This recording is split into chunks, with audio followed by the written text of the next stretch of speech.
Êtes-vous natalophobe? Pour certains, Noël rime avec famille, joie, cadeaux et fêtes. Pour d'autres, c'est synonyme d'angoisse. C'est ce qu'on appelle la natalophobie, littéralement la phobie de Noël. C'est un trouble anxieux. Elle désigne l'appréhension, le sentiment de mal-être, la déprime, voire la tristesse que l'on peut ressentir à l'approche de Noël. Encore méconnue, cette souffrance existe pourtant bel et bien.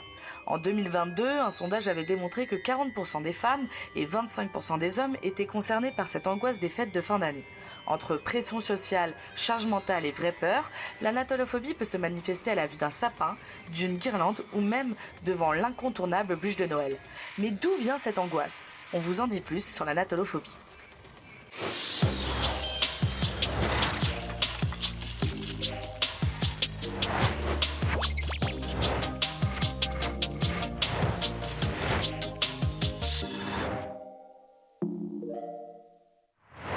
Alors que pour beaucoup, cette période est synonyme de fête, de cadeaux et de joie, certains vivent l'arrivée des fêtes de Noël avec stress, anxiété, voire malaise. Pour mieux comprendre ce phénomène, nous recevons aujourd'hui deux invités en plateau. Marie Goderis, qui n'aime pas Noël et qui va nous raconter son parcours, ses ressentis et surtout comment elle s'est libérée des injonctions qui entourent cette période. Merci d'être avec nous, Marie. Merci de nous recevoir. Avec plaisir. En face de vous, Roger Fiametti. Vous êtes conférencier international et auteur du livre « Les angoissés de Noël, ne pas aimer Noël et enfin savoir pourquoi » aux éditions Très Daniel. Avec vous, on va prendre un peu de hauteur. Vous nous expliquerez bien comment Noël réveille parfois notre histoire émotionnelle et pourquoi certaines personnes redoutent cette fête. Merci d'être avec nous. Un plaisir. Et puis à mes côtés, elle n'a pas mis son costume de Mère Noël aujourd'hui, mais elle est toujours là, fidèle. De 16, journaliste 20 minutes. Ça va, Cécile? Ça va et toi, Noël? Bah écoute, ça va, ça y est, c'est la dernière avant Noël. Ouais. Tes cadeaux sont prêts? Pas du tout. Bah, voilà, super, génial. Et ton bonnet de Noël, il est où? Il est resté à la maison. Voilà, super. Bon, bah c'est pas grave. On fera une émission en galette des rois à la rentrée, si tu veux. Une émission pour comprendre, déculpabiliser et peut-être imaginer d'autres façons de vivre les fêtes. La phobie de Noël, on vous en dit plus tout de suite. Et puis bien évidemment, on commence toujours cette émission parce que vous pensez de Noël, c'est avec Cécile. Alors, foie gras, huîtres, saumon, tous les ans, c'est un peu le casse-tête du menu, mais pourtant c'est un peu toujours la même chose. Mais tous les Français interrogés par Hugo Valentin, en tout cas, sont un peu stressés par l'approche des fêtes. On les écoute. J'achète un sapin et mes petits-enfants viennent le décorer quelques jours avant. On fait un repas et on offre les cadeaux. On va voir les grands-parents et la famille est là. Oui, il y a le sapin, la bûche, non, parce que personne n'aime ça, mais autre chose. Moi, je m'y prends assez à l'avance parce que c'est ce que je fais d'habitude, donc au moins un mois à l'avance, je commence à y penser, quoi. Eh ben, je suis en train d'y penser. Voilà, j'ai déjà fait des commandes pour le poisson fumé. Même pour les cadeaux, c'est pas fait, mais j'y pense. Au moins 2-3 mois avant, histoire quand même de pouvoir faire quelque chose de propre. Ouais, à partir de novembre. Novembre, je vois ça arriver. Comme c'est chez moi toutes les fois, et que si tout le monde est là, on est 13, ça fait quand même beaucoup de monde. Bon, alors la préparation ça va, puis les gens apportent complètent le repas. C'est plutôt le lendemain quoi, qui est un peu difficile. Les cadeaux, c'est quelque chose qui reste assez secondaire, où souvent, là en tout cas c'est ce qu'on essaie de faire, c'est de se dire qu'il y a une personne qui fait un cadeau à un autre de ma famille, du coup c'est un peu plus personnalisé, on peut mettre un peu plus de moyens, ça permet aussi d'avoir une relation, enfin un moment particulier avec la personne au moment où on lui offre le cadeau. C'est aussi une contrainte, tous les 25, ça y est, tout le monde doit être là, etc. Donc c'est ce côté-là que j'aime pas trop. C'est vrai que ça commence de plus en plus tôt, les préparatifs, Cécile. Ouais, dès novembre, voire octobre, on commence à voir dans les rayons fleurir un peu les décorations de Noël, les jouets de Noël. Et ça se prépare aussi longtemps à l'avance sur les plateformes de streaming. Vous avez forcément remarqué l'offre foisonnante des téléfilms de Noël qui apparaissent dès que les températures baissent un tout petit peu. Évidemment, la traditionnelle comédie romantique, réconfortante qu'on regarde sous le plaid avec un chocolat chaud. Mais je vois que toi aussi, Noam, tu es friand de ça. Évidemment. C'est le même scénario, les mêmes personnages et la même fin, le bisou à pleine bouche sous la neige de Los Angeles. Bref, les studios hollywoodiens ont trouvé la formule magique et la ressortent tous les ans. Et il y en a quelques-unes plus marquantes que d'autres quand même. Bah ouais, comment ne pas évoquer la comédie romantique de Noël qui est à la fois émouvante et drôle, triste et fondante, avec sans doute l'une des meilleures BO de Noël. Évidemment. Allez, on lui redonne un petit peu d'argent à Maria Carré. Merci Cécile. Et donc c'est cette chanson qu'on retrouve dans Love Actually, parce que oui, c'est une tradition chez moi, tous les ans. C'est le film qui accompagne mon chocolat chaud sous le plaid en digestion de la bûche. Je vous laisse avec l'extrait le plus cheesy du cinéma anglais qui sent bon la fameuse féerie de Noël. Oh.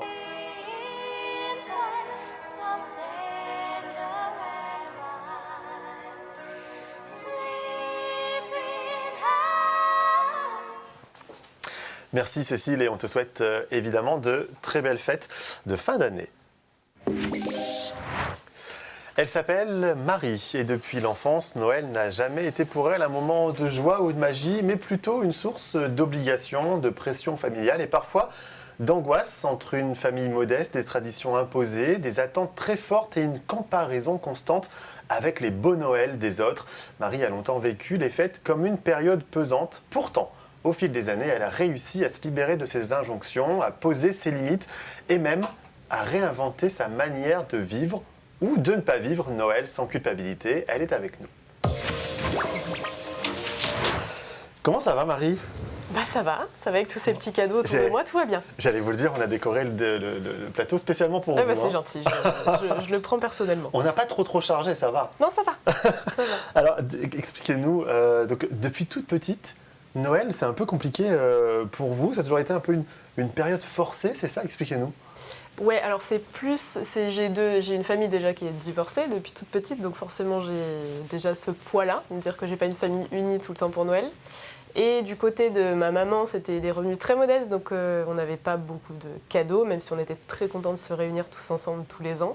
Et du côté de mon papa, c'était plutôt plus de moyens financiers, mais très codés, très stricts, toujours les mêmes personnes à table, les mêmes places, on va pas prendre la place de l'autre. Enfin, être là, on était obligés d'être là aussi, ça pouvait pas être, c'était impensable qu'on ne soit pas là pour Noël tous ensemble. Voilà, donc c'était un peu ces deux pans-là qui étaient assez, enfin pas contradictoires, mais paradoxales, mais du coup deux sentiments pas foufou. Ouais.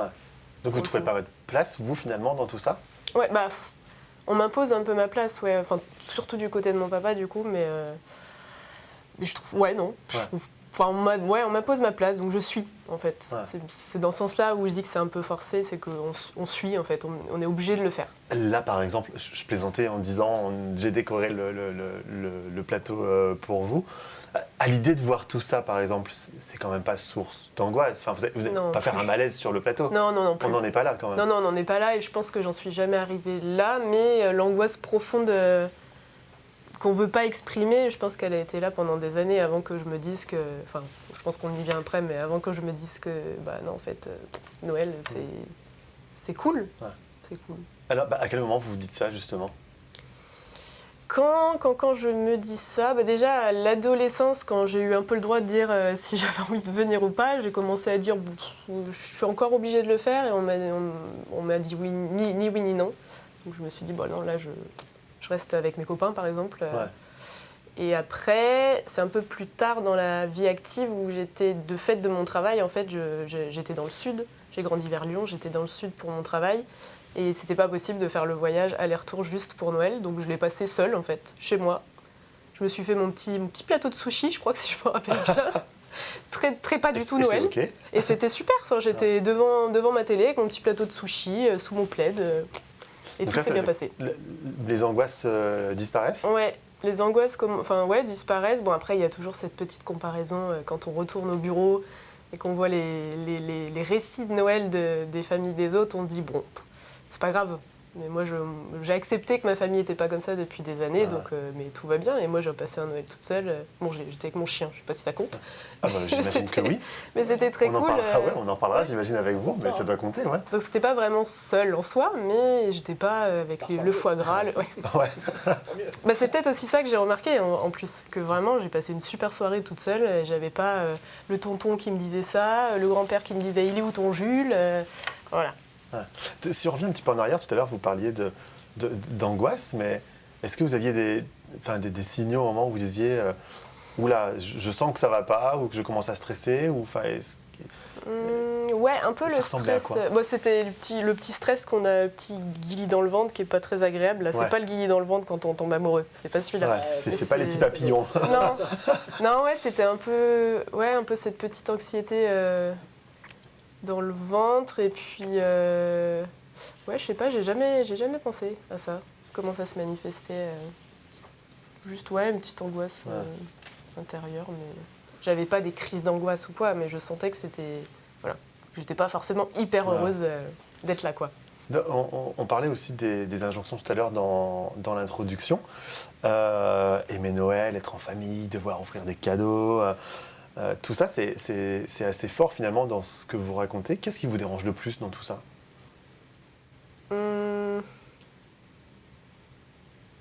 Je ne saurais pas lequel me mettre en premier. C'est entre la surconsommation et les injonctions, les mœurs sociétales, enfin la pression sociétale, je crois que ça se dit. C'est un peu entre les deux. Je ne saurais pas lequel le mettre en premier, mais c'est ces deux-là qui me dérangent le plus. Enfin, j'ai quand même l'impression que les repas de famille en général, en fait, c'est une angoisse pour certains types de personnes qui n'ont pas envie qu'on parle d'eux, qui n'ont pas envie qu'on leur pose des questions, qui ont des choses à dire mais qui n'osent pas le dire. Voilà, je pense que je mettrais en premier la pression sociétale, je pense, avant la surconsommation. Ouais. C'est ça qui me dérange le plus. En fait, finalement, ce que vous dites, c'est le fait d'être obligé de faire quelque chose, quoi. Ouais. C'est surtout ça, finalement. Ouais. Et pourquoi on s'oblige à le faire ? Parce que la famille vous oblige à le faire. Dès que vous êtes tout petit, en fait, c'est un rendez-vous régulier, vous n'avez pas le choix, vous devez être là. Mais pourquoi, en fait ? Il y a des questions de religion, il y a des questions de peur de pas faire partie de la famille, donc on s'oblige à être là, louper quelque chose, je sais pas. Ouais. Finalement, comment ça se passe aujourd'hui alors ? Aujourd'hui, très bien. Ouais. Comment vous faites Noël ? Comment vous allez faire cette année ?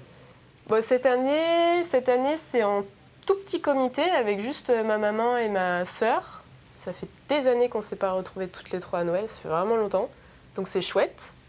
Mais voilà, on est toutes les trois pas dans des situations financières très, très aisées. Donc il n'y aura pas des énormes cadeaux, il n'y aura peut-être même pas de cadeaux du tout. Notre cadeau, c'est vraiment d'être toutes les trois ensemble et c'est complètement OK. Et c'est le plus beau cadeau pour ma mère, en tout cas. Ouais. Pour les personnes qui nous regardent, s'il y avait un message à leur adresser, peut-être qu'ils se retrouvent dans votre témoignage, qu'est-ce que vous auriez envie de leur dire ? Qu'est-ce que j'aurais envie de leur dire ? Déjà, essayez de vous libérer vous-même des injonctions, c'est facile à dire, mais des injonctions, de la pression sociétale. Il n'y a personne qui peut vous obliger à faire quoi que ce soit. Personne ne doit vous juger si vous avez envie d'être là ou pas là. Et essayons de trouver des alternatives. Moi, je sais que j'ai passé des Noëls avec mes amis, on était 3 et c'était très cool. Il y en a d'autres aussi qui passent, et ça c'est très important, il y en a d'autres qui passent le Noël à être bénévoles pour des associations. Il y a beaucoup de gens qui n'ont malheureusement pas la chance d'avoir même un toit pour Noël donc juste, et un repas, donc juste rendez-vous utile et vous allez être vous-même plus heureux que si vous étiez en repas de famille. Donc voilà. Je pense on peut aider à la distribution de cadeaux, on peut aider à faire des repas. Le sourire des enfants quand vous leur donnez un cadeau et qu'ils n'ont jamais vu ça de leur vie, c'est hyper beau. C'est beaucoup plus, ça peut être beaucoup plus gratifiant pour vous que de passer un Noël à bouffer du foie gras, à boire du champagne avec modération. Exactement. Et à rester à table pendant des heures. Voilà. Et faire une indigestion et être malade après aussi. Oh là là. À vous écouter, je ne vais pas faire Noël moi cette année. Alors c'était pas le but. C'était vraiment pas le but. Non, je vais le faire. Promis, maman qui me regarde, je vais faire Noël à la maison. Il s'appelle Nicolas et vous allez le voir dans ce reportage. Lui, il dépense des fortunes pour Noël, dans des décorations notamment extraordinaires. Il habite dans l'Essonne et c'est un reportage de Thomas Micho-Bielic. Maintenant, on va passer à l'illumination. On va allumer. Voilà, au tableau électrique. Et voilà. J'ai environ 40 000 € de budget sur tout ce qui est décoration de Noël, lumière, décor et sujet. Je décore ici depuis, on va dire, plus de 10 ans, 12 ans exactement. J'ai commencé avec juste mon allée et puis d'année en année, j'ai élargi. Et maintenant, c'est devenu une grande passion. Voilà, ici, c'est l'allée, toute l'allée de ma maison. Donc ça fait 40 mètres d'allée décorée. Moi, étant jeune, je n'ai pas connu cette chance d'avoir une maison décorée. On avait un sapin et puis en cadeau, on avait un Père Noël en chocolat, une clémentine et puis un petit jouet. Je me suis toujours dit que le jour où je serai chez moi, je décorerai ma maison. J'essaye d'évoluer, je rajoute des thèmes au fur et à mesure des années. L'année dernière, c'était sur Paris. Et puis cette année, j'ai rajouté tout ce qui est sujet en bois fait par mon cousin qui est sur le thème de Disney. En général, on accueille entre 200, 300 visiteurs, voire 400 le week-end, entre 6 et 7 000 visiteurs dans le mois. On vient de l'amener à voir les décorations de Noël qui grandissent tous les ans et franchement, c'est top du top. Faut qu'il continue comme ça parce que ça émerveille tous les enfants, le nôtre aussi. Et les adultes aussi. Et les adultes parce que nous on adore ça. J'ai investi dans un costume de vrai Père Noël et l'année dernière, pour mon fils, on a investi dans un vrai costume de lutin pour avoir la panoplie complète du Père Noël et son lutin. Qu'est-ce que tu as commandé? Tu as fait ta lettre au Père Noël? Oui. Qu'est-ce que tu as commandé? Je m'en souviens plus déjà. Oh. Merci beaucoup. De rien, bonne soirée. À bientôt. Au revoir.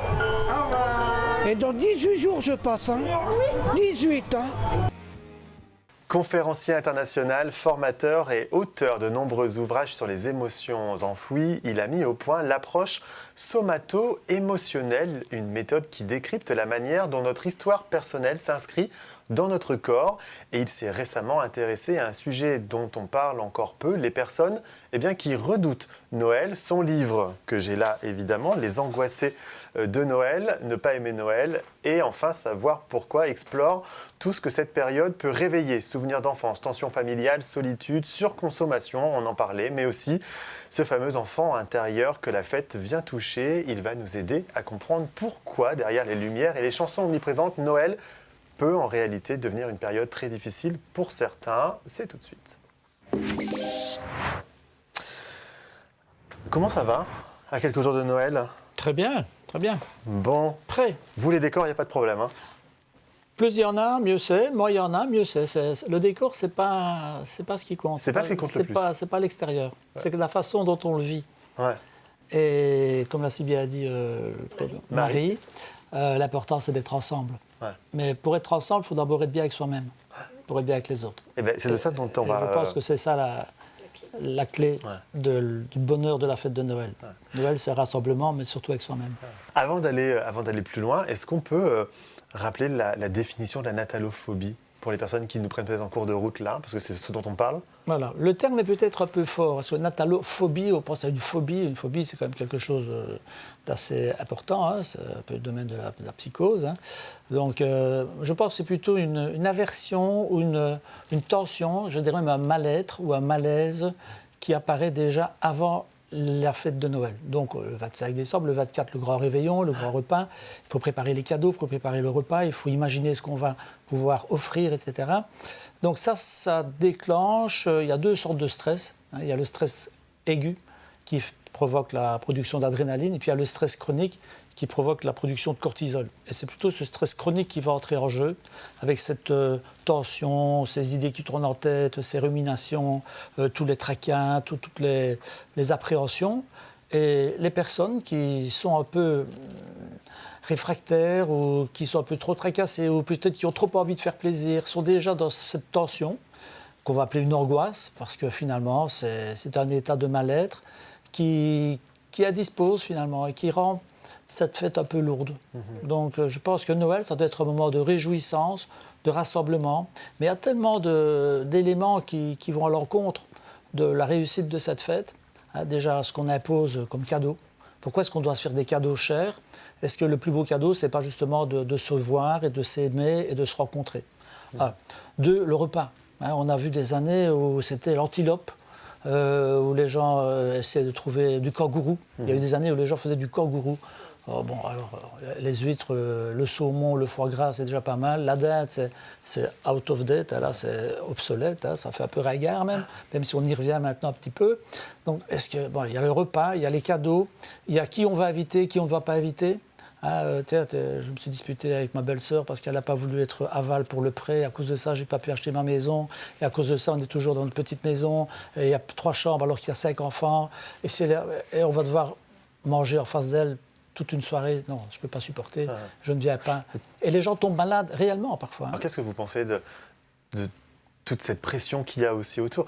Les décorations de partout, les vitrines de Noël, on en parlait, mais avec Cécile, les films à la télé qui commencent de plus en plus tôt. J'imagine que tout ça, ça ne doit pas aider pour ces personnes.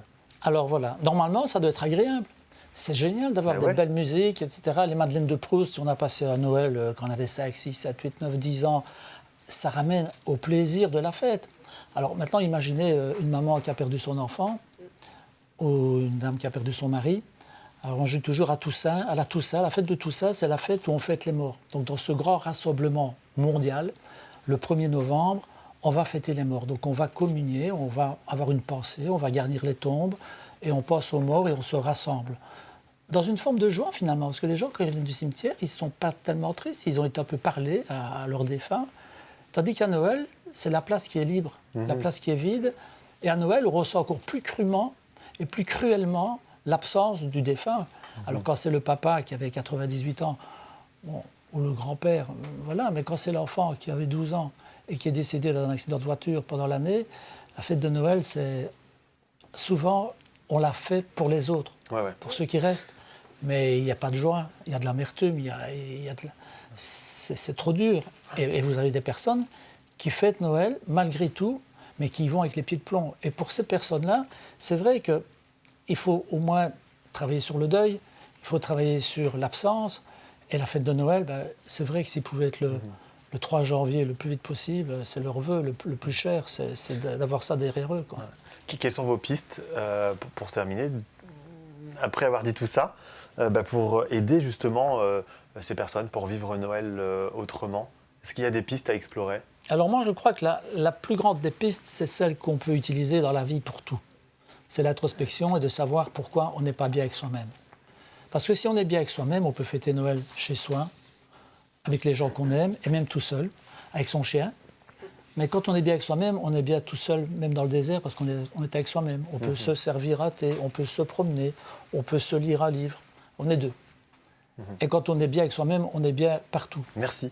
Avec plaisir. Beaucoup d'avoir apporté ces explications. Je rappelle votre livre, Les Angoissés de Noël, qu'on voit à l'image, Ne pas aimer Noël. Et enfin, savoir pourquoi, aux éditions Très Daniel. Merci d'être venu sur notre plateau. Merci à vous également, avec plaisir. Marie, d'être venue. C'est la fin de cette émission. Merci à vous de nous suivre chaque semaine. Vous pouvez retrouver l'intégralité de nos contenus sur notre site internet 20minutes.fr et sur les réseaux sociaux. N'hésitez pas à liker, commenter et partager évidemment.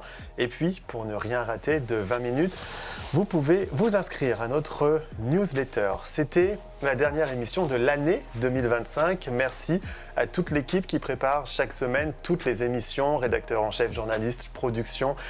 Et puis, un petit merci particulier à notre réalisateur Antoine Deck qui réalise ces émissions depuis le début et qui va à la rentrée explorer de nouvelles contrées. Sa fiabilité, son professionnalisme et sa bonne humeur vont nous manquer. On lui dit merci. Et puis, évidemment, bon vent. On se donne rendez-vous en janvier. Mais d'ici là, vos programmes continuent sur 20 Minutes TV. Passez de belles fêtes de fin d'année.